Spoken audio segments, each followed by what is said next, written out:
जो है टर्म को वैसे अरेंज करके हमने लिख दिया, ये 0 नहीं लिखा, बस वैसे का वैसे लिख दिया, 1/r है।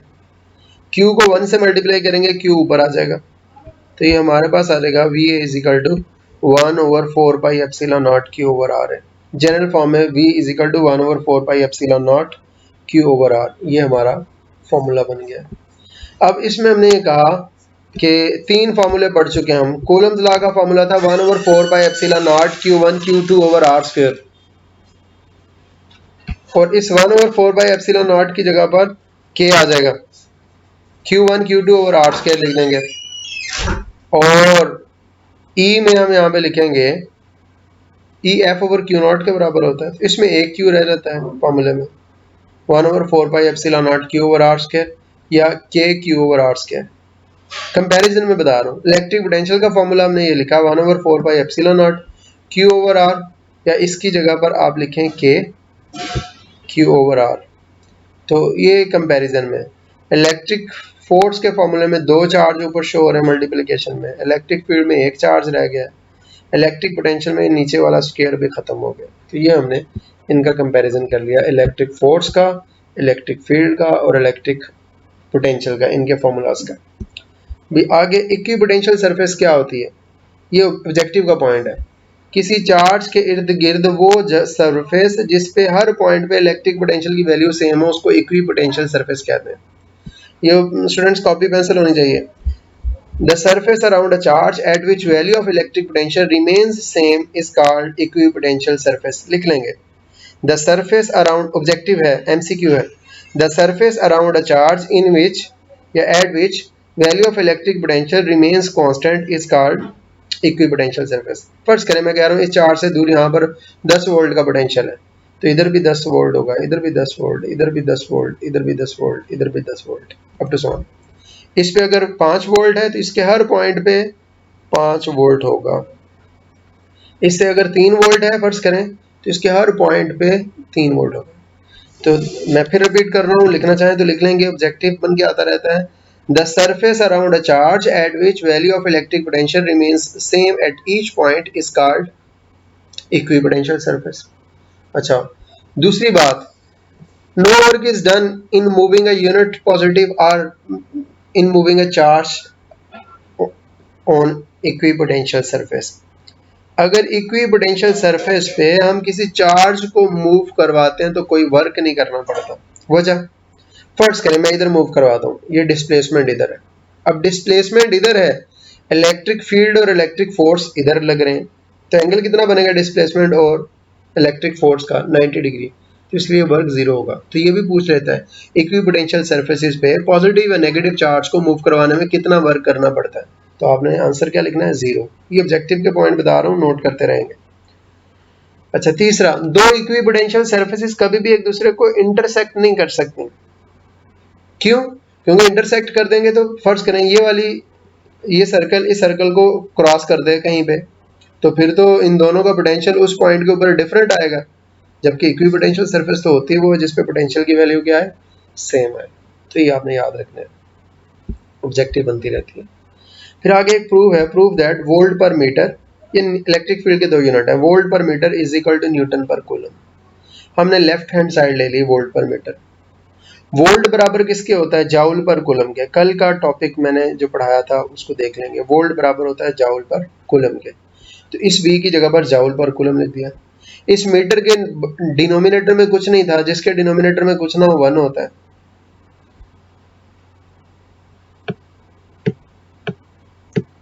इसके आगे पीछे कुछ ना हो, कौन होता है, उसके साथ एक ही होता है, और वो अल्लाह ताला होता है। खैर, m/1 ऊपर ले जाए, मल्टीप्लाई कर दें तो 1/m हो जाएगा। यहाँ पे जाउल पर कूलम और इधर 1/मीटर। जाउल की जगह पर हम न्यूटन मीटर लिखेंगे, तो इस जाउल की जगह पर हम न्यूटन मीटर लिखेंगे, और ये कूलम वैसे यहाँ पर मीटर। मीटर से मीटर कैंसिल हो गया, हमारे पास बच जाएगा न्यूटन पर कूलम। तो ये हमने प्रूव कर लिया, वोल्ट पर मीटर हमारे पास आ गया न्यूटन पर कूलम के। ये हमारा राइट हैंड साइड थी हमारी। तो ये हमने प्रूव कर लिया। स्टूडेंट्स आज के लिए इतना ही काफ़ी है। अगर कोई क्वेश्चन होगा आपका तो आप मुझे व्हाट्सएप करेंगे 033473174948। इस पर मैं इंशाल्लाह ज़रूर रिप्लाई करूँगा। तो इसको साथ साथ प्रिपेयर ज़रूर करते जाएँ। लॉन्ग क्वेश्चन था ये आज जो मैंने पढ़ाया है, 5 नंबर का लॉन्ग क्वेश्चन बन के आता है। इसको तैयार कर लेंगे और साथ में राइट करके घर में इसकी प्रैक्टिस भी ज़रूर करेंगे। अल्लाह हाफ़िज़।